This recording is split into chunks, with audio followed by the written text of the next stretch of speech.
நானும் ஒரு சபிக்கப்பட்ட முற்பிதாக்களுடைய சந்ததி. அதான் உண்மை. நீங்களும் நானும் இன்றைக்கு என்ன நிலைமையில தேவன் சபையில் உங்களை வைத்திருக்கிறார் தெரியுமா? இன்றைக்கு தேவனால் பிரித்தெடுக்கப்பட்டு கழுவப்பட்டு உங்களை சுத்தமாக்கி ஒரு ஜனங்களா இன்றைக்கு சபையிலே வைத்திருக்கிறார்.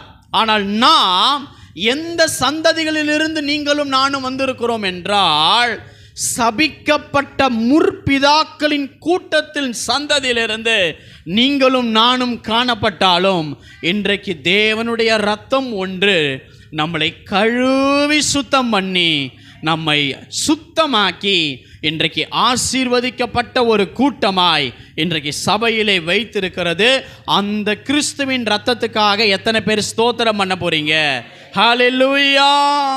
பாருங்க, நீங்களும் நானும் இன்னைக்கு உலகத்துக்கு